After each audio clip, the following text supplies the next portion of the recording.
पिछले वीडियो में हम लोगों ने देख लिया है मैंने उसमें पढ़ाया था भारत की नदियाँ। भारत की जितनी भी नदियाँ हैं मैंने आपको बता दिया है। डिस्क्रिप्शन में आपको उसका लिंक मिल जाएगा। ये जो वीडियो हम लोग देखने जा रहे हैं उसमें आपको मिलेगा विश्व का प्रमुख जल संधि, जो एग्ज़ाम में पूछा जाता है और सबको मैं छोड़ रहा हूँ जो नहीं पूछा जाता है। उसके बाद विश्व की जो नदियाँ हैं, वर्ल्ड का जो रिवर है, उसको भी हम लोग देखने का कोशिश करेंगे। ठीक है, तो फटाफट स्टार्ट करते हैं आज का वीडियो। तो पहले ये समझना ज़रूरी है कि जल संधि क्या होता है। देखिए, जल संधि एक ऐसा चीज़ होता है जो आज के टाइम में अगर बोले तो हम लोग के लिए जो एक व्यवसाय करने का तरीका होता है, एक देश से दूसरे देश, खाड़ी देश से, ठीक है, दो समुद्र के बीच जोड़ने वाला जो एक तट होता है या जो भी होता है, उसको हम लोग बोलते हैं स्ट्रेट, या इसको बोल सकते हैं जल डमरू मध्य, या तो इसका मतलब ही होता है कि जल संधियाँ, मतलब जो दो जल को जोड़ती है उसको ही हम लोग जल संधियाँ बोलते हैं। उसको जल डमरू मध्य भी बोलते हैं। जैसे आपने स्टेट ऑफ मलक्का का नाम सुना होगा, तो वो क्या है, वो है एक जल संधि। जैसे आप यहाँ पे आपको एक दिख रहा है कि ये स्टेट ऑफ हॉर्मुज है, जो ईरान को यानी पर्शियन गल्फ़ को और सऊदी अरेबिया के बीच से होकर गुजर रही है। ये समुद्र का रास्ता, इसी को हम लोग स्टेट बोलते हैं। तो अलग अलग जगह पे टोटल 40-41 के आसपास टोटल है स्टेट या जल संधियाँ। ठीक है, तो उतना पढ़ना तो ज़रूरी नहीं है। अगर आप यूपीएससी देख रहे हैं तो आप पढ़ सकते हैं, लेकिन छोटे छोटे एग्ज़ाम के लिए देखना कोई ज़रूरी नहीं है। ठीक है, अगर आपको चाहिए तो मैं आपको लिस्ट जो है टेलीग्राम पे दे दूँगा, वहाँ से आप पढ़ लीजिएगा, कोई दिक्कत नहीं है। ठीक है, तो चलिए स्टार्ट करते हैं। देखिए, सबसे पहला है आपका मलक्का जल संधि। तो मलक्का जल संधि जो है ये आपको अंडमान सागर और दक्षिण चीन सागर जो है उसको जोड़ने का काम करती है। ठीक है, और ये आपको मिलेगा कहाँ पे, ये आपको मिलेगा इंडोनेशिया और मलेशिया के बीच में। इंडोनेशिया और मलेशिया के बीच में मिलेगा आपको मलक्का जल संधि, जो कि बहुत ही फेमस है। मैं आपको एक फिगर से भी दिखा देता हूँ। यहाँ देखिए, यह है आपका स्टेट ऑफ मलक्का, जो कि मलेशिया और सिंगापुर के बीच में है। तो जल संधियाँ ऐसे ही होती है। ठीक है, ये जो दिख रहा है यहाँ पे आपको, तो ये है जल संधि। और भी देख लीजिए, आसपास का है कुछ, ये अच्छा दिख रहा है इसमें। ये देखिए, स्टेट ऑफ मलक्का जो है यहाँ पे, यहाँ से गुजर रही है। ठीक है, तो ये है स्टेट ऑफ मलक्का। अगर एग्ज़ाम में पूछे कि स्टेट ऑफ मलक्का कहाँ पे है या किसको जोड़ती है, तो बताएंगे कि अंडमान सागर और दक्षिण चीन सागर को आपस में जोड़ती है। ठीक है, उसके बाद नेक्स्ट है एम क्यूलेरे जल संधि। तो एम क्यूलेरे जल संधि जो है ये आपको जोड़ता है आर्कटिक सागर को जोड़ता है, और ये आपको मिलेगा कनाडा में। ठीक है, नेक्स्ट है आपका निमोरा जल संधि। तो निमोरा जल संधि आपको मिलेगा प्रशांत महासागर में। अब प्रशांत महासागर कहाँ पे है, चीन और देखिए इसके इंडिया के इधर अगर आप जाएंगे इस साइड में, तो अमेरिका, जापान और चीन जो है उसके बीच में पड़ता है प्रशांत महासागर, तो उसमें मिलेगा। और या कनाडा वाला जो एरिया है उसके आसपास में आपको मिल जाएगा। ठीक है, तो तीन तो हो गया, और देखते आगे। ठीक है, चलिए नेक्स्ट है आपका पाक जल संधि। बहुत ही फेमस है पाक जल संधि, जो कि इंडिया में है, जो कि भारत और श्रीलंका को अलग करता है। ठीक है, इसको ऐसे ही बोल सकते हैं कि ये जो मन्नार का जो खाड़ी है, मन्नार की खाड़ी को बंगाल की खाड़ी से जोड़ता है। मन्नार की खाड़ी को बंगाल की खाड़ी से जोड़ता है। ठीक है, और ये कहाँ मिलेगा, भारत और श्रीलंका के बीच में मिलेगा। नेक्स्ट है आपका जो सुंडा जल संधि। तो सुंडा जल संधि जो है ये आपका जावा सागर और हिंद महासागर में ही मिलेगा। जो इंडोनेशिया वाला एरिया है उसके आसपास आपको मिल जाएगा। उसके बाद है एक टोकरा जल संधि है। मैं यहाँ पे तो नहीं लिखा है, लेकिन मैं बताया तो आपको, टोकरा जल संधि, टोकरा जल संधि। तो टोकरा जल संधि ये तो आपको मिलेगा जापान में, लेकिन ये जोड़ता है किसको, ये जोड़ता है पूर्वी चीन को, जो संघाई वाला एरिया है चाइना का, पूर्वी चीन और प्रशांत महासागर को जोड़ता है टोकरा जल संधि। उसके बाद है आपका हडसन जल संधि। तो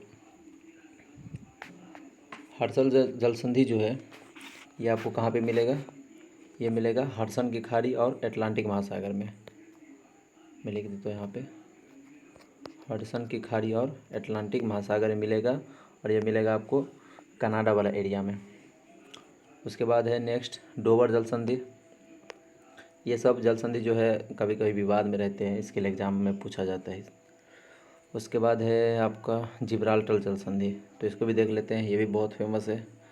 तो जिब्राल्टर जल संधि जो है आपको मिलेगा कहाँ पे, ये मिलेगा भूमध्य सागर और अटलांटिक महासागर में, भूमध्य सागर और अटलांटिक महासागर में आपको मिलेगा। ठीक है। और अगर आपसे लोकेशन पूछे तो लोकेशन होगा कनाडा में। उसके बाद है बेरिंग जल संधि। तो बेरिंग जल संधि अगर आपसे पूछे तो वो कहाँ पे है, तो बेरिंग जल संधि जो है ये बेरिंग सागर और चुक्सी सागर को आपस में जोड़ने का काम करता है। ये आपको मिलेगा अलास्का और रूस के बीच में। ठीक है। तो ये तो इम्पोर्टेंट जल संधि है। अगर आपको पूरा लिस्ट चाहिए, मैंने आपको शुरू में बताया कि 40 से 41 के आसपास में जल संधि है टोटल। अगर आपको चाहिए तो मैं आपको उसका लिस्ट दे दूंगा, आप एक बार ज़रूर देख लीजिएगा उसको। तो बात करते हैं अब नदियाँ के बारे में। नदी से संबंधित मैंने वीडियो बना दिया है। इंडिया में जितने भी नदी है, सहायक नदियाँ हैं, सब का वीडियो बन चुका है, आपको प्लेलिस्ट में मिल जाएगा। आज हम देखते हैं विश्व की नदियाँ जो फेमस है। इस वीडियो में जितना हो सकता है मैं वो देखता हूँ, नहीं तो हम लोग नेक्स्ट वीडियो में भी कर सकते हैं। ठीक है। तो अगर आपसे पूछे कि एशिया का जो सबसे लंबी नदी है वो कौन सा है, तो आप क्या बताएंगे, वो है आपका सांगपो नदी। ऐसे लिखा था ये, तो सांगपो लिखा था लेकिन इसको सांगपो पढ़ा जाता है। और आपको एक बहुत ही फेमस नदी का नाम पता होगा शायद कि नहीं, एक है हांगहो नदी। हांगहो नदी जो चीन में सबसे ज़्यादा बाढ़ लाती है। जैसे कि बिहार या इंडिया में, हाँ बिहार में बोल सकते हैं, जैसे कि कोसी नदी है, जैसे बहुत ज़्यादा बाढ़ लाती है। जैसे वेस्ट बंगाल में है दामोदर नदी, वो बहुत ज़्यादा बाढ़ लाती है। तो स्टार्ट करते हैं आज का विश्व की प्रमुख नदियाँ। ठीक है। तो एक एक करके देखते हैं। सबसे पहले बात करते हैं हम लोग नील नदी की, जो कि विश्व का सबसे लंबा नदी है। अगर चौड़ाई के मामले में पूछे तो वो तो अमेजन है ही। तो नील नदी जो है इसका जो उद्गम होता है वो बुरुंडी से होता है, बुरुंडी से इसका उद्गम होता है। और ये आपको एरिया वाइज अगर पूछे कि कहाँ कहाँ पे इसका मुहाना होता है, ठीक है, तो आपको मिलेगा तंजानिया में, युगांडा में, सूडान में, मिस्र में, इस सब में ये आपको मिलेगा। ठीक है। वहाँ से होकर बहती है नदियाँ। अगर लंबाई का बात करें तो टोटल इसका लंबाई है 6670 किलोमीटर के आसपास में। देखिए कितना लंबा है। ठीक है। तो नेक्स्ट देखते हैं। नेक्स्ट जिसके बारे में मैंने बताया आपको, हम लोग आज चलते एकदम प्लेन वाले पे देखते हैं। नेक्स्ट देख लेते हैं अमेजन नदी। अमेजन नदी जो है ये आपको मिलेगा पेरू में, पेरू से इसका उद्गम होता है। ठीक है। और ये आपको कोलंबिया से भूमध्य सागरीय जो ब्राज़ील वाला इलाका है वहाँ पे आपको मिल जाएगा। और ये उसका अंत जो होता है वो दक्षिणी अटलांटिक महासागर के आसपास हो जाता है। ठीक है। उसके बाद एक बहुत ही फेमस है जो एग्जामिनर का फेवरेट होता है, मिसिसिपी नदी। इसको बोला जाता है मिसिसिपी मिसौरी, मिसिसिपी मिसौरी। तो उद्गम ये होता है आपका संयुक्त राष्ट्र अमेरिका से, एक जगह है वीहर हेड काउंटी करके, वहाँ से निकलती है। और अगर एरिया के बारे में पूछे तो जैसे कि मैक्सिको की खाड़ी है वहाँ से होके ये गुजरती है। ठीक है। और मंगोलिया में एक बहुत ही फेमस नदी है जिसको हम लोग बोलते हैं यनीसी, यानीसी नदी मंगोलिया बहती है। ये कारासी से निकलती है और उत्तरी रूस के आसपास में जाके मिल जाती है। और इसका जो लंबाई है टोटल वो है 5540 किलोमीटर के आसपास। मंगोलिया का जो राजधानी है वो उलन बटर है। उलन बटर चंगेज़ खान को तो आप जानते होंगे, जो कि मंगोलिया से आया था। और मंगोलिया में एक चीज़ बहुत फेमस है वहाँ का गोबी डेजर्ट, जो कि सबसे ठंडा रेगिस्तान बोला जाता है। गोबी डेजर्ट, गोबी मरुस्थल बोल सकते हैं। पूरे वर्ल्ड में तो पता ही होगा कि सहारा जो है वो सबसे बड़ा है आपका मरुस्थल। और इंडिया के बारे में तो पता ही होगा, जो कि राजस्थान में है। ठीक है, आगे देखते हैं। आगे है आपका हांगहो नदी। हांगहो नदी, हांगहो नदी को हम लोग येलो रिवर भी बोलते हैं। येलो रिवर, जो कि पूरा नदी ही पीला दिखता है, इसलिए इसको येलो रिवर बोलते हैं। ये कहाँ से निकलता है? ये चीन के सिंघाई प्रांत से निकलता है। चीन का जो सिंघाई प्रांत है वहाँ से। तो हांगहो नदी का जो लंबाई है टोटल वो 4830 किलोमीटर के आसपास में है। उसके बाद है आपका जायरे। जायरे को कांगो भी बोलते हैं। जायरे को कांगो भी बोलते हैं। और ये आपका इसका जो उद्गम होता है ये आपका होता है लुआ लावा के जगह से। और ये आपको मिलेगा कहाँ पे? उत्तरी अटलांटिक के आसपास में। ठीक है, ये उत्तरी अटलांटिक से दक्षिणी अटलांटिक को आपस में जो कनेक्ट करता है। उसके बाद है आपका मिकांग नदी। मिकांग नदी आपको कहाँ पे मिलेगा? मिकांग नदी मिलेगा आपको मध्यवर्ती तिब्बत में। मध्यवर्ती तिब्बत में मिलता है और इसका लंबाई है 4180 के आसपास में। ये चीन में पहले बहती है, उसके बाद दक्षिण में म्यांमार में आती है, फिर जाती है लाओस, उसके बाद थाईलैंड, फिर थाईलैंड लाओस से होते हुए कंबोडिया, और कंबोडिया से वियतनाम, और वियतनाम से होकर चीन सागर में गिरती है ये मिकांग नदी। उसके बाद है नेक्स्ट आपका नाइजर नदी। नाइजर नदी, नाइजर नदी। तो नाइजर नदी का जो उद्गम स्थल है वो है गिनिया में। गिनिया की सीमा पर से निकलती है और ये जो जिधर से होकर जाती है वो है माली से गुजरती है, नाइजर से गुजरती है, बेनिन की सीमा से होकर गुजरते हुए अटलांटिक महासागर में गिर जाती है। अटलांटिक महासागर में गिरती है और इसका लंबाई 4184 किलोमीटर है। ठीक है, उसके बाद है एक मर्रे डार्लिंग करके। मर्रे डार्लिंग ये आपको मिलेगा ऑस्ट्रिया में।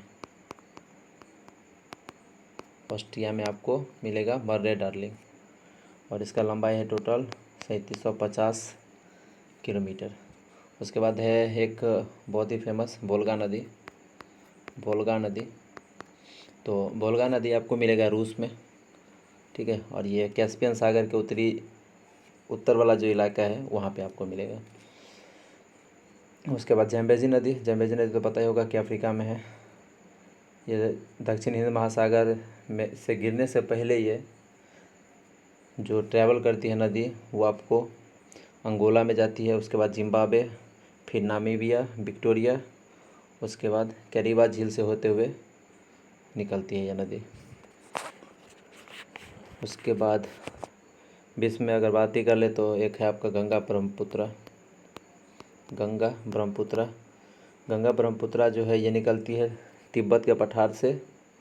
ठीक है, और सांगपो के नाम से ये जाना जाता है और गिरती कहाँ पे है? ये गिरती है बंगाल की खाड़ी में। टोटल इसका लंबाई जो है वो 2900 किलोमीटर के आसपास है। ठीक है, उसके बाद सिंधु नदी। सिंधु नदी भी तिब्बत के सेंगी नदी के रूप में निकलती है। ठीक है, तिब्बत का मानसरोवर है, वहाँ से निकलती है सिंधु नदी और ये गिरती है कहाँ पे? हिंद महासागर में। पहले ये कश्मीर से निकलती है, उसके बाद पाकिस्तान में जाती है और पाकिस्तान से जाते हुए अरब सागर में गिर जाती है। इसके बारे में मैंने भारत की जितने भी नदियाँ है उसमें बताया था मैंने। उसके बाद है आपका डेन्यूब नदी।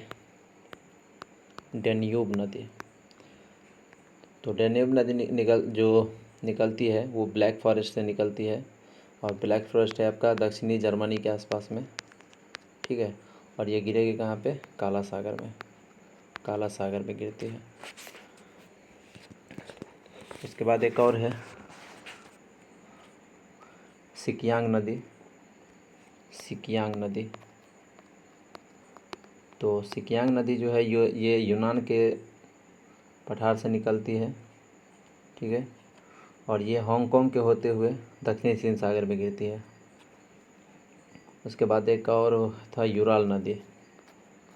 यूराल नदी जो मुझे याद आ रहा है उसके बारे में मैं बताते जा रहा हूँ आपको। यूराल नदी, तो यूराल नदी जो है वो आपको मिलेगा कहाँ पे? रूस में, और ये गिरती है कैस्पियन सागर में। इसका लंबाई टोटल है 2540 के आसपास में। उसके बाद है आपका पराग्वे। पराग्वे ये ब्राज़ील में ब्राज़ील से निकलती है, ठीक है। और बोलीविया और पराग्वे नदी से सीमा बनाती है। इसका टोटल लंबाई है आपका 2410 किलोमीटर के आसपास में। तो यह था जो भी इम्पोर्टेंट नदियाँ मैंने उसके बारे में बता दिया। मैं सोच रहा हूँ कि भारत की जो नदियाँ हैं उसके बारे में भी मैं एक बार फटाफट रिवीजन ही कर दूँ। इससे पहले मैंने तो वैसे बता दिए हैं, इसमें वैसे एक बार रिवीजन करवा देता हूँ, ठीक है। तो स्टार्ट करते हैं, जितना हो सकता है उतना मैं बता देता हूँ, बाकी आप देख सकते हो उस वीडियो में। मैंने उसमें बताया था सतलज नदी के बारे में, सिंधु नदी के बारे में, रावी, ब्यास, सतलज, झेलम, गंगा, ब्रह्मपुत्र, यमुना, ताप्ती, महानदी, क्षिप्रा, सबके बारे में बात किया है। तो मैं तब तक कुछ बता देता हूँ, जैसे कि एक है सबसे पहले सतलज नदी। सतलज नदी जो है ये मानसरोवर झील के पास से निकलती है। जगह का नाम है राकसताल, ठीक है। और इसका जो मुहाना है वह है आपका और चिनाब नदी। लंबाई टोटल है 1500 किलोमीटर के आसपास में। उसके बाद एक है सिंधु नदी जो तिब्बत के मानसरोवर के पास से निकलती है और गिरती कहाँ पे है? अरब सागर में। उसके बाद रावी नदी एक है, तो रावी नदी का जो मुहाना है वो है आपका चिनाब नदी पहले, और टोटल है 720 किलोमीटर। उसके बाद ब्यास जो है, ब्यास नदी आपका रोहतांग दर्रा के पास से निकलता है। उसके बाद माही नदी जैसे अरावली श्रेणी से निकलता है और खंभात की खाड़ी में गिरती है। जैसे घगर के बारे में एक बार पूछा गया था, तो घगर का उद्गम पूछा गया था कि कहाँ पे है, तो घगर नदी जो है उसका उद्गम है आपका कालका के समीप से निकलती है घगर नदी, ठीक है। और ये थार मरुस्थल में जाके लुप्त हो जाती है। अगर साबरमती, तो साबरमती तो पता ही होगा कि ये उदयपुर ज़िला में है। उदयपुर ज़िला का जो दक्षिणी हिस्सा है, मेवाड़ की पहाड़ियाँ, वहाँ से निकलती है और खंभात की खाड़ी में जाके गिरती है। कृष्णा नदी की बात करें तो कृष्णा नदी महाबलेश्वर के जो पश्चिम तट है, पश्चिमी घाट है, वहाँ से निकलती है और ये गिरती है बंगाल की खाड़ी में। तो उस वीडियो का मैं लिंक जो है इसमें आपको डिस्क्रिप्शन में दे दूँगा, वहाँ से आप देख सकते हैं, ठीक है। तो आज के लिए इतना ही।